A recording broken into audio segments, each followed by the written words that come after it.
Hello everyone, welcome to our channel Education Hotspot, and this is the next video in the series of UPSC Optional Paper Second.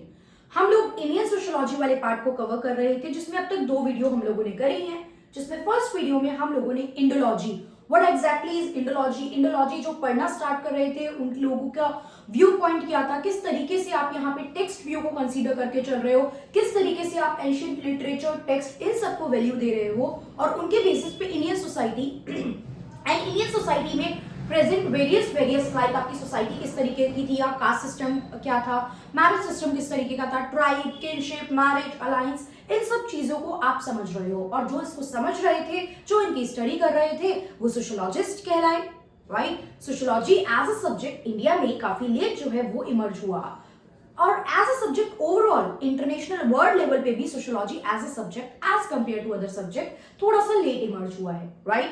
तो यहाँ पे हम लोगों ने Indology के बाद हम लोगों ने जीएस घुरे के बारे में बात करनी स्टार्ट की थी, और मैंने कहा था कि उनकी बात सिर्फ एक छोटी सी वीडियो में खत्म नहीं होगी। We will cover certain videos, हम लोग कुछ बड़ी वीडियोस, मतलब मैक्सिमम हम लोग 5-6 वीडियोस जीएस घुरे को लेके करेंगे, जिसमें हम उनके अलग अलग कंसेप्ट को समझेंगे, तब जाके जीएस घुरे कंप्लीटली मैं बोलूंगी कि यस हमने जीएस घुरे को खत्म कर दिया है, इनके टॉपिक्स को, ठीक है। वैसे तो जीएस घुरे की आप बात कर रहे हैं, देखिए जब इन्होंने पढ़ना स्टार्ट किया तो हमने देखा कि जब ये डिपार्टमेंट ऑफ सोशियोलॉजी के हेड बने उस टाइम पे वो डिपार्टमेंट काफी ज्यादा एक्सप्लोर करा, दैट्स व्हाई इनको उसका रियल फाउंडर भी बोला जाता है, right. That's why he is said to be the real founder. तो अब इन्होंने कुछ ना कुछ ऐसे काम तो करे होंगे ना, तो इन्होंने आपकी सोसाइटी के बहुत सारे अलग अलग टॉपिक्स, अलग अलग एस्पेक्ट को अपने तरीके से पढ़ा और उन्हें अपने डिफरेंट वर्क में मेंशन भी किया।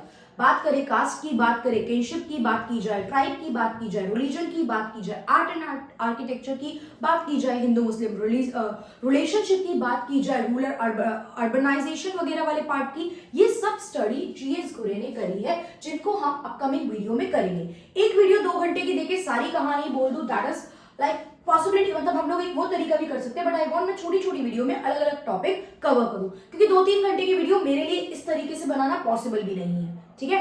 पॉसिबल भी नहीं है चीजें, तो शॉर्ट में हम लोग करके चलेंगे, so that you can observe और आप भी जल्दी ये चीजें खत्म कर सके। In case you have any doubt तो आप कमेंट करके मुझसे पूछ सकते हैं, टेलीग्राम पे आप ज्वाइन कर सकते हैं for updates, for the video link, for future information, for the notes, for the answer writing practice, जो मैं बहुत जल्द स्टार्ट करने वाली हूँ।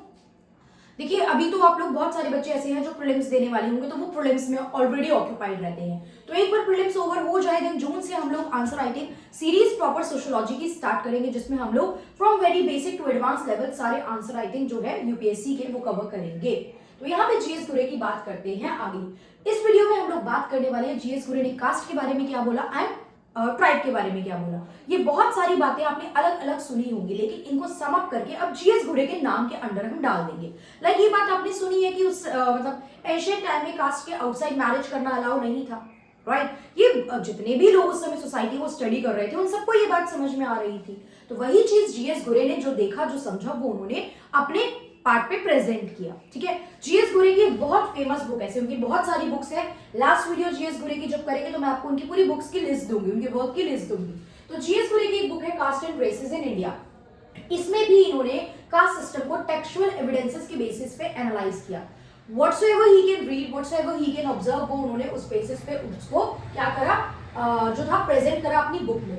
इन्होंने जनरली क्या बोला कि कास्ट जो है वो जो आपकी ओरिजिनेट हुई है गंगेटिक प्लेन्स, मतलब जो आपके गंगेज का, देखो एक छोटी सी अगर हम बात देखें, एंशिएंट हिस्ट्री की बात करें तो सबसे पहले बोला जाता है फर्स्ट सिविलाइजेशन हड़प्पन सिविलाइजेशन थी। हड़प्पन सिविलाइजेशन के एंड के बहुत सारे कारण बताए जाते हैं, नेचुरल कैलामिटी, आर्यंस का इन्वेजन। तो जब आर्यंस का इन्वेजन हुआ एंड वैदिक जो वेदास वाला टाइम आया, तो ये कहते हैं कि caste system was there at that time, क्योंकि वहां मेंशन है, उस टाइम के टेक्स्ट में मेंशन है that caste system was there, but ये कास्ट नाम से नहीं बोला जाता था, बिकॉज कास्ट जो है ये एक पोर्तुगीज वर्ड है व्हिच कम फ्रॉम कास्टा, एक पोर्तुगीज वर्ड है, तो बाद में इसको कास्ट बोला जाने लगा।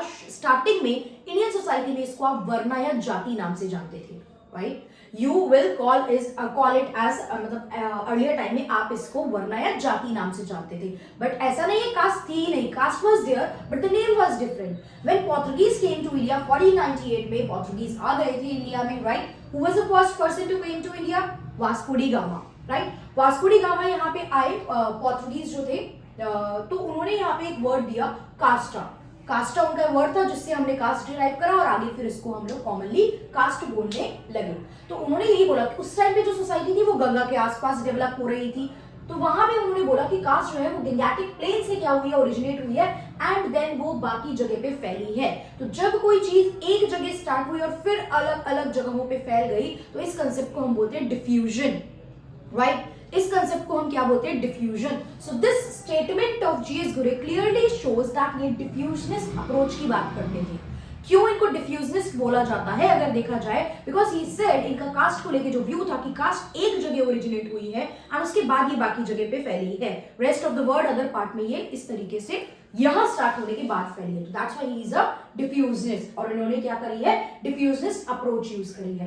प्लस इन्होंने बोला कास्ट हिरार्किकल है। मैं अभी आऊंगी यहाँ पे आपको बताऊंगी हिरार्किकल क्या होता है। वैसे आपको पता है कास्ट हिरार्की, राजा के बाद उनका बेटा देन उनका बेटा, ये एक हिरार्की चलती है, राइट? तो यहाँ पे कास्ट की भी एक हिरार्की बनी हुई थी जो सोसाइटी के कुछ लोगों ने फिक्स कर दी थी। बोला ये क्या था कि that this system is created by God and other roles are already decided on the basis of occupation. Caste के role on the basis of occupation decided है। देखिए अगर देखें तो किस तरीके से सोसाइटी डिवाइडेड थी, Brahmin, Kshatriya, Vaishyas and the last one is Shudras. इसमें ही नीचे एक ग्रुप अलग से क्रिएट किया गया था अनटचेबल्स, जो शूद्रास में भी बिल्कुल ही अनटचेबल की कैटेगरी थी, इसी का पार्ट थे।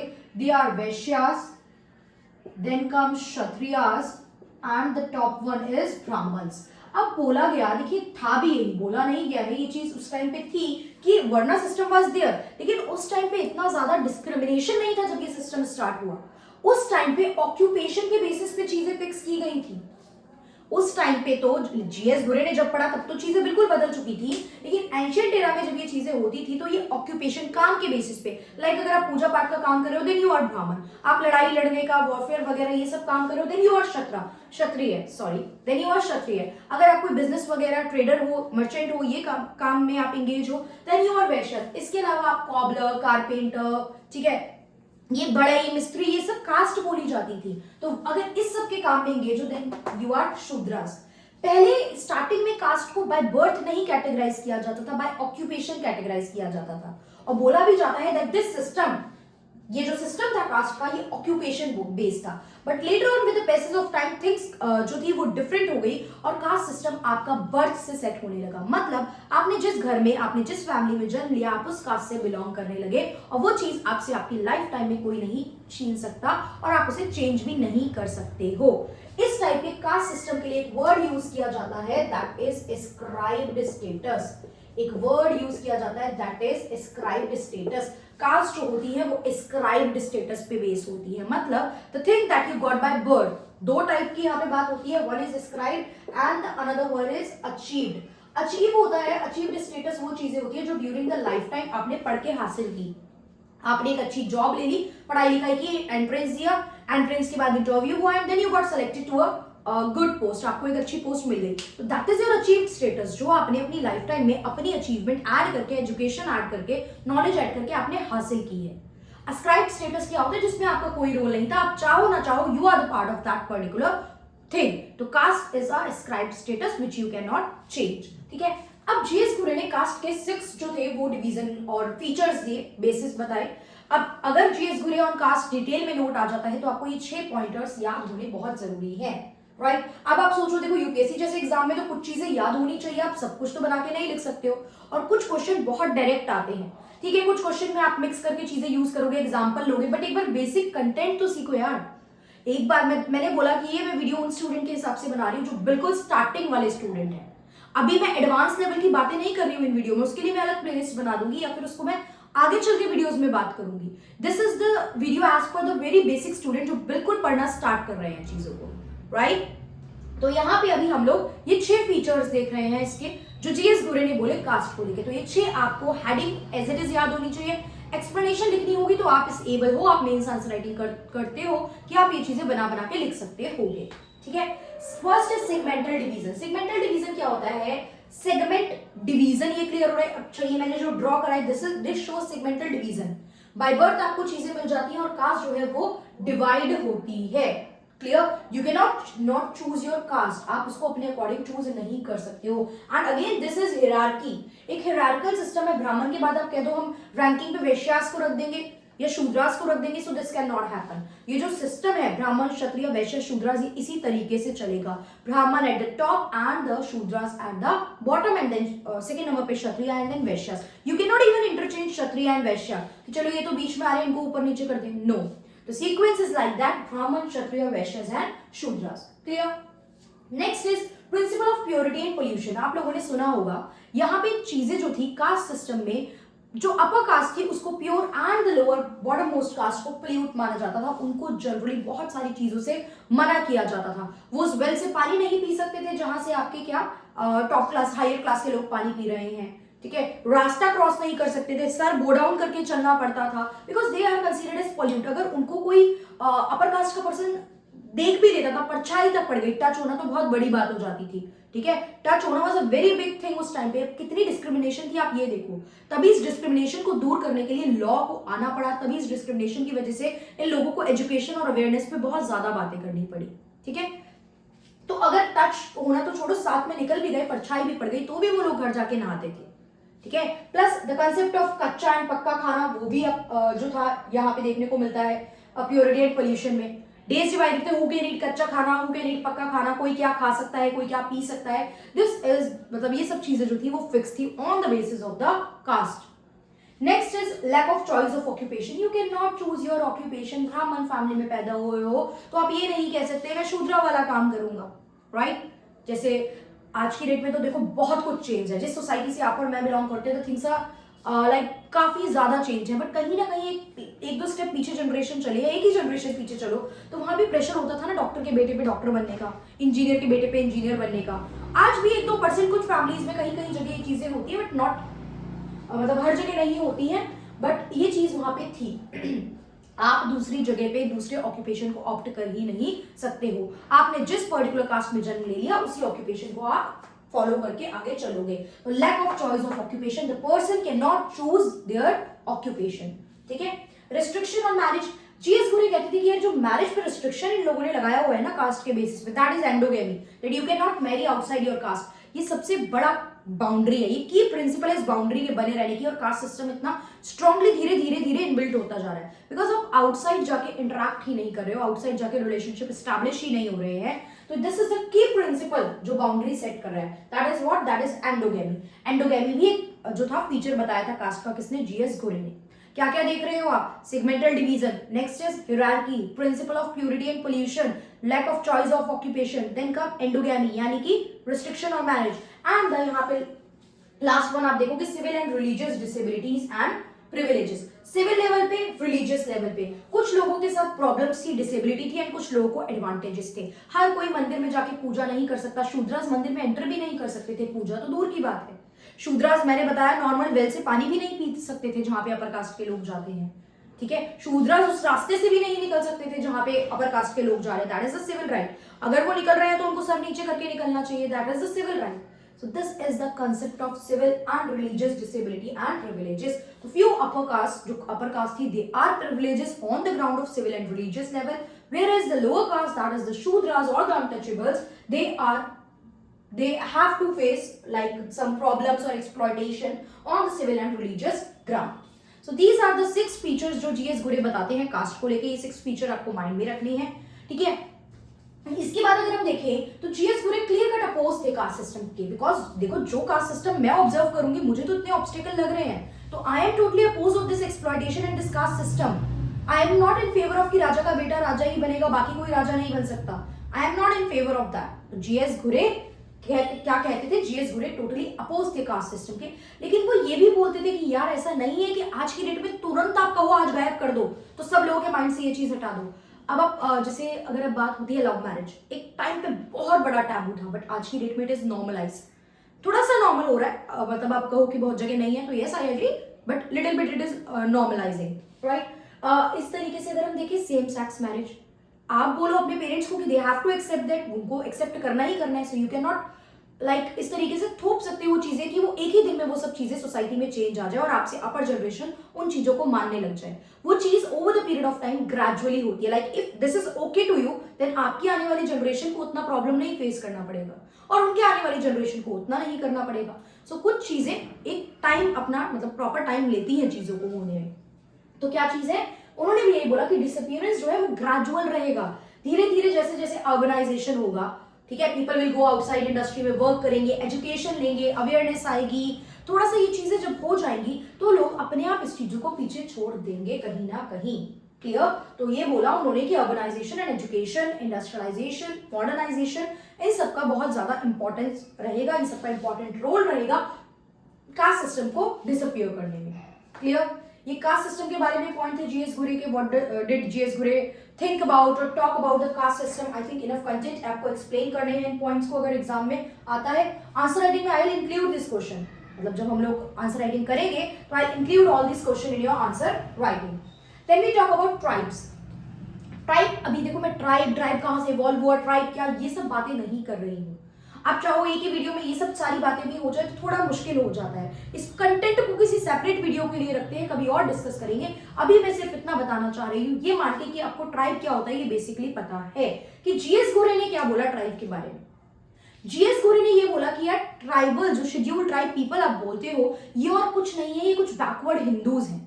ये वो हिंदूज हैं जो डेवलप ही नहीं हो पाए। So we need to develop them, we need to merge them with the normal society. हमें इन्हें हिंदू सोसाइटी के साथ एसिमिलेट करना पड़ेगा, मर्ज करना पड़ेगा, ना कि इन्हें अलग छोड़ देना चाहिए। राइट? हमें इन्हें एसिमिलेट करना पड़ेगा, हमें इन्हें अपनी सोसाइटी के साथ मर्ज करना पड़ेगा, so that they can come, education ले, अवेयरनेस ले, चीजों को जाने और थोड़ा सा अपलिफ्ट हो पाए। राइट? तो इन्होंने क्या बोला, इन्होंने बोला tribes, scheduled tribes are nothing but they are the backward Hindu and we need to assimilate it with the Hindu society. इनका हिंदुआइजेशन, मतलब इनको नॉर्मल सोसाइटी के साथ मर्ज करना पड़ेगा, और यही एक तरीका है जो पॉजिटिव डेवलपमेंट ला सकता है। इन्होंने ट्राइब की स्टडी जनरल लेवल पे भी करी कि ओवरऑल ट्राइब को लेकर बात बोल दी कि this is the thing, but इन्होंने कुछ स्पेसिफिक ट्राइब की स्टडी भी की। अलग अलग जगह जो ट्राइब्स होती हैं, लाइक नॉर्थ ईस्टर्न ट्राइब की बात की, महाराष्ट्र के ट्राइब की बात की, कोलीज जो महाराष्ट्र के हैं वहां की इन्होंने बात करी। स्पेसिफिकली ट्राइब को स्टडी करके उनका नेचर, उनका व्यू पॉइंट भी इन्होंने समझने की कोशिश करी और उसके बारे में भी इन्होंने बताया है।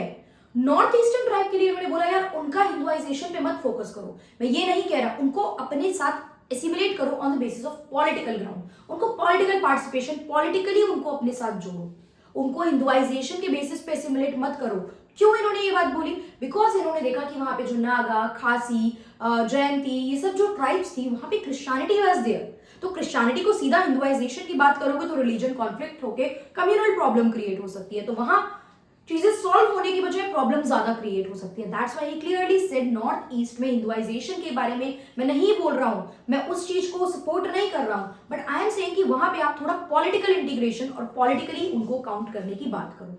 ठीक है? ट्राइब्स में क्या बोला इन्होंने? बोला ट्राइबल्स जो है वो क्या है, बैकवर्ड हिंदू है, we need to assimilate it into Hindu society. इन्होंने ट्राइब के बारे में जनरल, स्पेसिफिक दोनों लेवल पे बात की।